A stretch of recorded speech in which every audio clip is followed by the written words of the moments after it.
Hey, everybody, what's going on? It is Frankia Booz. I'm so excited to be with you all today. Today, I want to talk about something real quick because I got to run, but I always want to add some type of value. I want to give you something that you can take with you. And if it's something that I know or something I struggled with, I want to be able to bless somebody else with it. No, it may not be for everybody. Some people may understand it. There may be some people that have questions about it. And then there may be some people that have never heard it at all. And so I want to bring something to you. A couple of things really quickly is that I have been in a place of really deep diving. And it's not that I've not done this before, but I think it's just another season. So I'm understanding that your purpose stays the same, but your callings change. And a lot of times I think that when seasons change, there is a certain level of competence and skill that we may have had in one season that we actually need to upgrade for the next season. So today, real quickly, I want to share, and I really want to go into this, but I really wish that we could have a conversation. So I have been on Clubhouse. I'm on Clubhouse. So if you're on Clubhouse, let me know. I want to maybe connect and maybe have, I don't know, just for fun, we could get together, have a conversation surrounding purpose and what that means for you individually, what that means for you as it pertains to your family, maybe even, just an organization that you may be a part of. And so we all know purpose is just, it's a very simple definition. It's the reason why something exists. It's the reason why you were born. It's the reason why you're here on earth. And I love purpose. Something that I believe in the very beginning when God started revealing my purpose to me, I think I had the question, but it took a long time to get some answers. I'll just say that.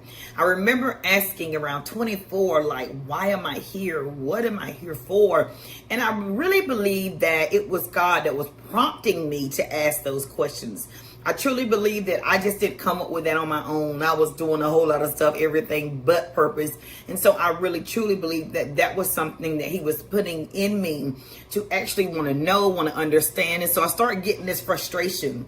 And the frustration was I was not happy with what was going on in my life at the time. And I was not happy with the direction that it seemed to be going in. So I'm going to say this again. I was not happy with the way that my life was going. And it was because I was not finding any fulfillment. I was not finding where I belonged. It felt like I didn't fit anywhere. And sometimes, to be honest with you, I'm still in that same place. I still feel like I don't fit sometimes.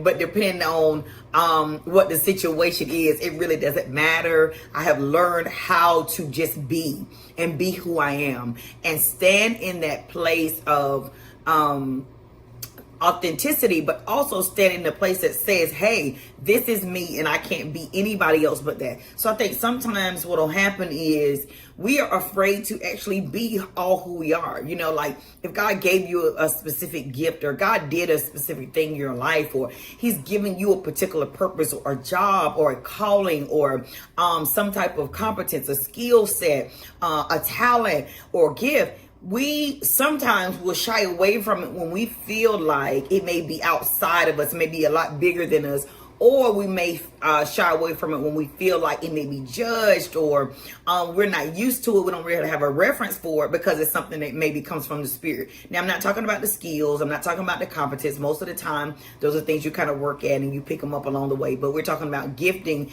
and why you were created, what you were created for. And there is a such thing as being created to serve in a particular season. You may be serving your husband. You may be serving your children. You may be a wife, a mom. You may be a substitute teacher. I don't know. But whatever that thing is, there is a reason for your existence. And I want you to really understand, like, really what that really means for you individually and how it can really impact your emotional health, how it can impact your spiritual health, and how it can definitely impact your relational health. And when I say health, meaning your intelligence or just the way you think about things, what is, the status of where you're standing, what your perspective is, what your point of view may be. It all relates, or it all kind of comes back to what you were created to do and who you were created to be or become. So basically, all I'm really saying is that you need to know the reason why you exist, not from an external point, but from an internal point. Who did God say that you are? And I love this in Mark chapter 8, when Peter literally starts talking to Jesus, and Peter are having this conversation. And Jesus says, well, who do you say that I am? And Peter says, you are the Christ. And Jesus says, well, no one, flesh and blood, has not revealed this to you, but it had to be from my Father in heaven. It had to be by way of the Spirit that you even got wind of really who I am. And so sometimes it takes people that have got the wind of the Spirit on them, or the wind of the Spirit, the Holy Spirit living in them, to really be able to pick up who you really are, because sometimes it will elude you. And some people don't have a clue who they are, and they need that extra help. They need someone that is not afraid of who this person is. They need someone that's not going to be intimidated by who this person is, to come and say, hey, I feel like, or I sense this, or I see this on you, or I see this in you, and I feel like you should be doing A, B, or C. And when they say that, yes, it is a time to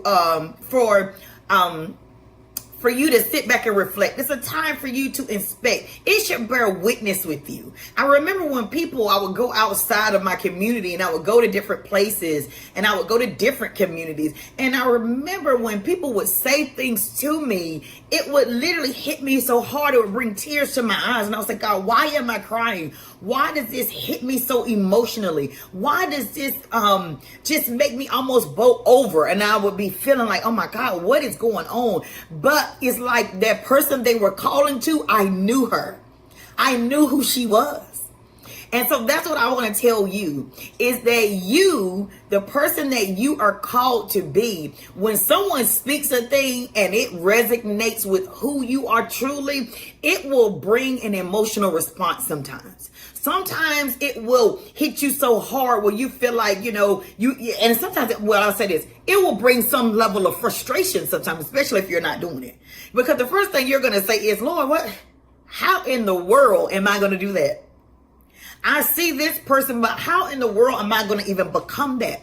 How am I going to walk in that? How am I going to, and sometimes it takes a level of clarity in order to be able to sit with this thing and really sort it out. You need a certain level of clarity to even begin the process of sorting on how to even maneuver this, and how you're going to approach it, and how you're going to be able to receive and embrace the fact that this is who you are, and this is what you were created to do, and this is why you've been sent here.